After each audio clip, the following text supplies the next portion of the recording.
Your Royal Highness, Excellencies, distinguished guests, ladies and gentlemen, the pandemic has taught us that national solutions to global problems do not work.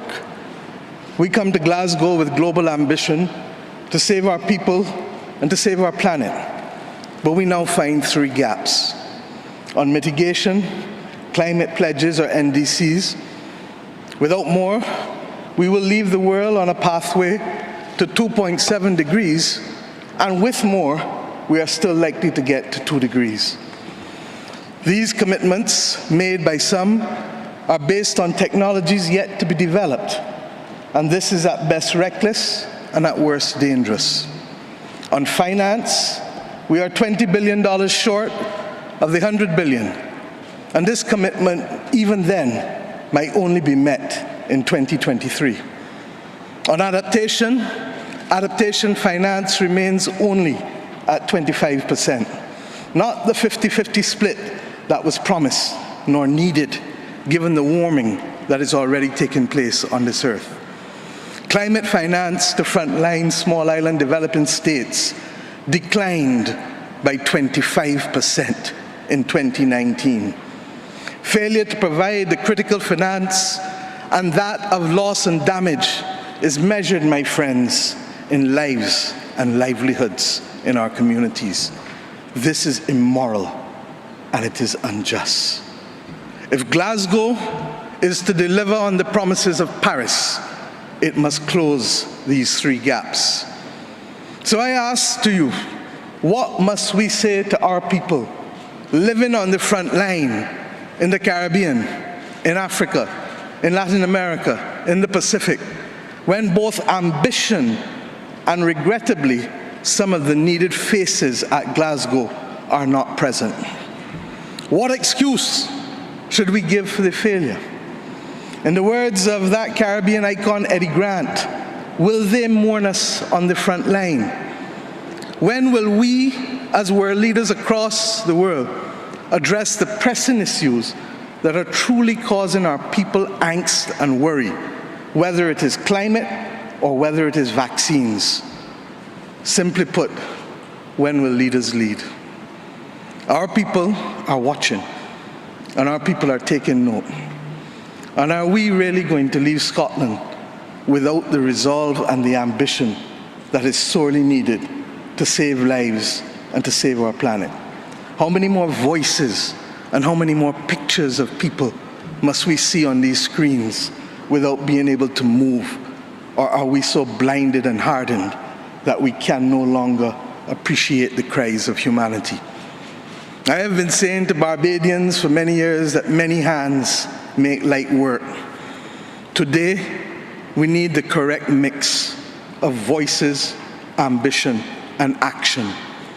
Do some leaders in this world believe that they can survive and thrive on their own? Have they not learned from the pandemic? Can there be peace and prosperity if 1/3 of the world literally prospers and the other 2/3 of the world live under siege and face calamitous threats to our well-being? What the world needs now, my friends, is that which is within the ambit of less than 200 persons who are willing and prepared to lead. Leaders must not fail those who elect them to lead. And I say to you, there is a sword that can cut down this Gordian knot, and it has been wielded before. The central banks of the wealthiest countries engaged in $25 trillion of quantitative easing in the last 13 years. 25 trillion.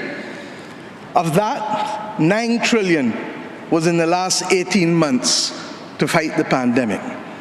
Had we used that 25 trillion to purchase bonds, to finance the energy transition, or the transition of how we eat, or how we move ourselves in transport, we would now today be reaching that 1.5 degrees limit that is so vital to us.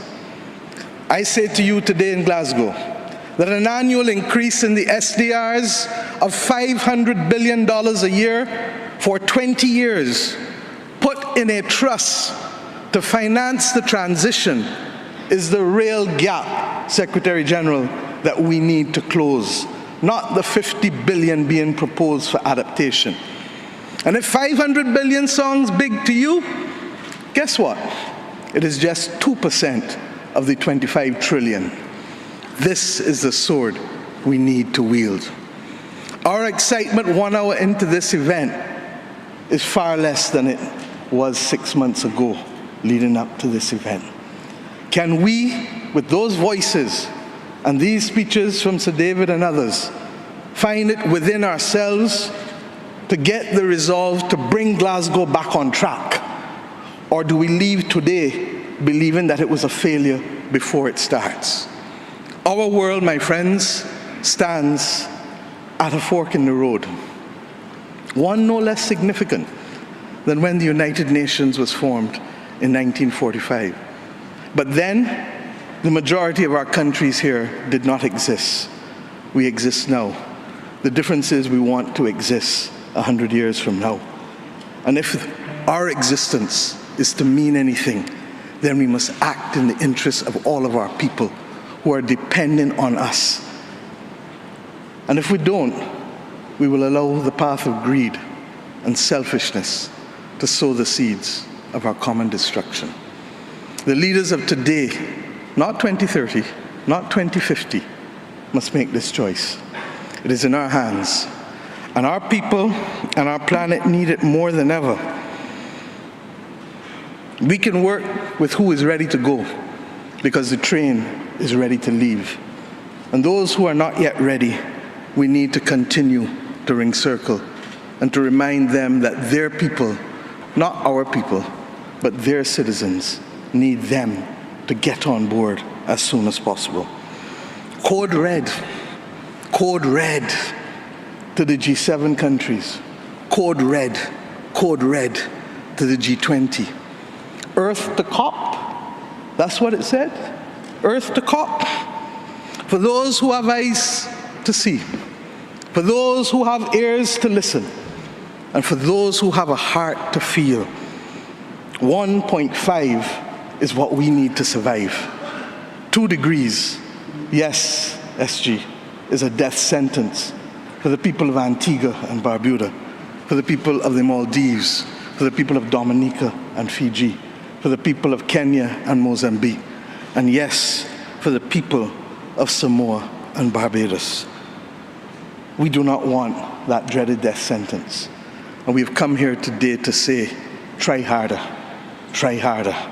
because our people, the climate army, the world, the planet, needs our actions now, not next year, not in the next decade.